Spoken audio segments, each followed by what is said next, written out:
तो कारण बताओ नोटिस जारी कर दिया गया है किरोड़ी लाल मीणा के लिए, उस नेता के लिए जिसकी वजह से आप सत्ता में आए, उस नेता के लिए जिन्होंने आपके लिए वादे किए थे जनता से और अब उन वादा खिलाफी कर रहे हैं आप जनता के खिलाफ। और कारण बताओ नोटिस जारी हो रहा है किरोड़ी लाल मीणा को।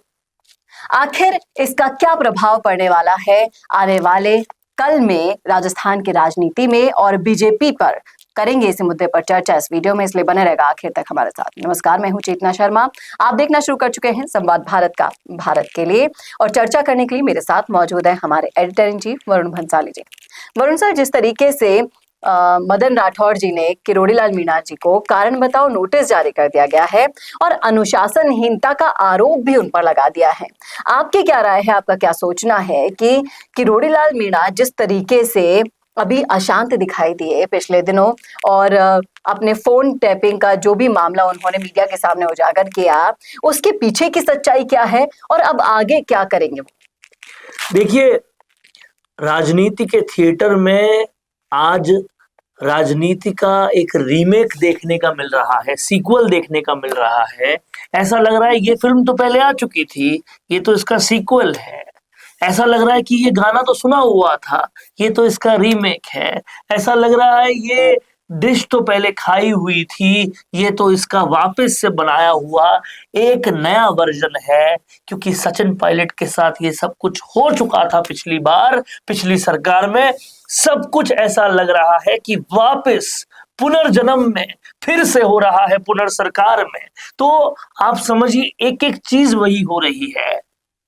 जो जनता का सबसे चहेता था कांग्रेस सरकार में, उसको अनुशासनहीनता का नोटिस मिला, उसके खिलाफ सब कुछ हुआ, उस पे फोन टेपिंग हुई और सब कुछ दोबारा भाजपा सरकार में। ऐसा लग रहा है सिर्फ नाम बदला है, वही जनता का चहेता है, वही नोटिस मिला है, वही फोन टेपिंग हुई है, वही सब कुछ हो रहा है। लेकिन हाँ, इस बार एक बात अभी तक तो है कि पार्टी के अनुशासन में बहुत हद तक बंधे हुए हैं, जो शायद उस वक्त शुरुआत में पायलट भी बंधे हुए थे। बाद में उन्होंने आंदोलन वो सब कुछ किया तो सब लेकिन कुछ मीडिया के सामने नहीं बोले किरोड़ी लाल मीणा जी। जब उनसे पूछा गया कि आपके खिलाफ ये कार्रवाई हुई तो उन्होंने सिर्फ इतना सा कहा है कि मैं सिर्फ संगठन का सिपाही हूँ, जो करना होगा वो तो पेपर फिलहाल जी मैं वही कह रहा हूँ, फिलहाल वो अनुशासन में है। लेकिन कहीं ना कहीं बहुत सारी चीजें, अपना इस्तीफा पब्लिक करना या बहुत सारी चीजें इस तरह से सामने आई है। जब उनसे एसआई भर्ती के बारे में बाद में पूछा गया तो मुंह पे उंगली रखना मीडिया के 50 कैमरों के सामने, तो ये सारी चीजें दिखाती है कि सब कुछ वही हो रहा है जो पिछली गहलोत सरकार में सचिन पायलट के साथ हुआ। और कहीं ना कहीं उसका खामियाजा जानते, देखते, समझते हुए भी भाजपा वही रिपीट कर रही है। हालांकि भाजपा की हालत और कांग्रेस की हालत में रात और दिन का अंतर है, पूरी तरह से अंतर है। भाजपा ने महाराष्ट्र के बाद, हरियाणा के बाद अब दिल्ली भी जीत लिया है। अगर भारत का नक्शा देखो तो बहुत चंद राज्यों को छोड़ दे अगर, तो हर जगह भगवा लहरा रहा है, हर राज्य भगवा के रंग में रंगा हुआ है, क्योंकि सब जगह बीजेपी का राज है। और इसलिए ये समझने के बाद मैं ये समझता हूं कि ये आला कमान से ही निर्णय आया होगा। क्योंकि किरोड़ी लाल मीणा जैसी शख्सियत के बारे में कुछ करना, कोई एक्शन लेना, ये निर्णय आला कमान ही ले सकता है। राजस्थान का कोई भी बड़े से बड़ा नेता इसमें सक्षम नहीं है। और अब देखिए ये एक साथ हुआ है, हरियाणा में अनिल विज के खिलाफ और किरोड़ी लाल मीणा के खिलाफ राजस्थान में। दोनों राज्यों के प्रदेशाध्यक्षों ने एक साथ उन्होंने नोटिस भेजा है। तो ये लेकिन इसका इम्पैक्ट जो जनता पर पड़ रहा है कि लोकतंत्र की बात करने वाली सरकार अपने ही मंत्रियों के ऊपर ये सब कर रही है, तो आपको नहीं लगता कि एक मैसेज जो जा रहा है वो गलत जा रहा है जनता के पास? देखिए, मैसेज गलत जा रहा है और कहीं ना कहीं मैं आपको ये समझा बता दूं कि ये मैसेज तो आज से गलत नहीं जा रहा। जनता की आकांक्षा, जनता की इच्छा तो ये थी कि भाई जो सरकार लाने में सबसे अहम भूमिका निभाई है विपक्ष में रहते हुए, जिसने नाक में नकेल कसी है, उसको एक बड़ा पद मिले, पहले तो जनता की आकांक्षा ये थी, वो भी पूरी नहीं हुई। तो जनता की आकांक्षा तो कब पूरी हुई है? देखिए, उसके गाहे बाद में बगाहे अगर हम चाहकर भी इन चीजों को नेगलेक्ट नहीं कर सकते, लेकिन ये जो अपने नेताओं के साथ होते हुए समाज देखता है ना, उस समाज में ऐसी नाराजगी आ जाती है कि वो जाए नहीं जाती है। देखिए, आप इस बात को समझिए कि जो समाज है वो बहुत कुछ जानता है, सब कुछ जानता है, देख रहा है, समझ रहा है। उनको ये भी पता है कि किरोड़ी लाल मीणा का लक्ष्मण जैसा भाई जब दौसा से खड़ा होता है और ये सोच के खड़े होते हैं कि भाई जनरल कास्ट के वोट तो मिल ही जाएंगे, ब्राह्मणों के वोट तो पक्का ही मिल जाएंगे, क्योंकि हमारा दौसा का जिला अध्यक्ष भी ब्राह्मण है। लेकिन वही वोट नहीं मिलते, जिसकी वजह से हार का सामना करना पड़ता है। आप समझिए कि ये कहीं ना कहीं बहुत गहरी चोट है किरोड़ी लाल मीणा के दिल पर भी, कि 7 पहले सीटों पे वो वादा करते हैं, वहां नहीं जीत पाते। फिर किरोड़ी लाल मीणा के खुद भाई नहीं जीत पाते। इस तरीके से जब लगातार होता है तो वो गहरी चोट उनके दिल पर लगी, और उसके ऊपर से ये सब कुछ जब होता है, फोन टेपिंग की बात अगर किरोड़ी लाल मीणा कर रहे हैं तो इस बात को समझना होगा कि किरोड़ी लाल मीणा जैसा आदमी बिना आधार के कोई बात नहीं करता, जिसके पास एसआई भर्ती जैसी मामले पर भी, पेपर लीक जैसे मामलों पर भी सबूत लाने का काम जो पुलिस से ज्यादा, पुलिस से बेहतर तरीके से कर पा रहा हो, वो खुद कोई आरोप लगाएगा तो उसके पीछे तो कोई सबूत होंगे, उसके बिना वो आरोप लगा नहीं सकता। लेकिन आप मदन राठौड़ जी की चिट्ठी जब पढ़ेंगे तो उन्होंने कहा है कि बिल्कुल झूठा ये आरोप है, और तथ्यहीन होने के बावजूद उन्होंने ये आरोप पब्लिक फोरम पे लगाया कैसे, ये उन पर आरोप लगाया गया है। और जब इस बारे में किरोड़ी लाल मीणा से पूछा गया तो उन्होंने कहा मेरे पास अभी तक नोटिस आया नहीं है, जब आएगा तो तय समय अवधि जो दी गई है 3 दिन, उसमें मैं उसका जवाब जरूर दूंगा।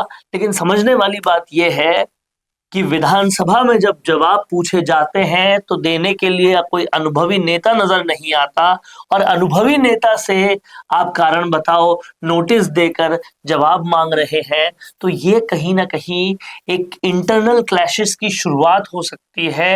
अगर अभी इसे नहीं संभाला गया तो ये इंटरनल क्लैशेस जो है वो केवल बीजेपी बनाम बीजेपी के नेता के बीच में नहीं होंगे, ये एक पूरा ईस्टर्न राजस्थान बेल्ट, बहुत सारे समर्थक, सब लोग आएंगे। और आप ये मान के चलिए कि किरोड़ी लाल मीणा वो शख्स है जो सही को सही और गलत को गलत कहना देखना जानते हैं।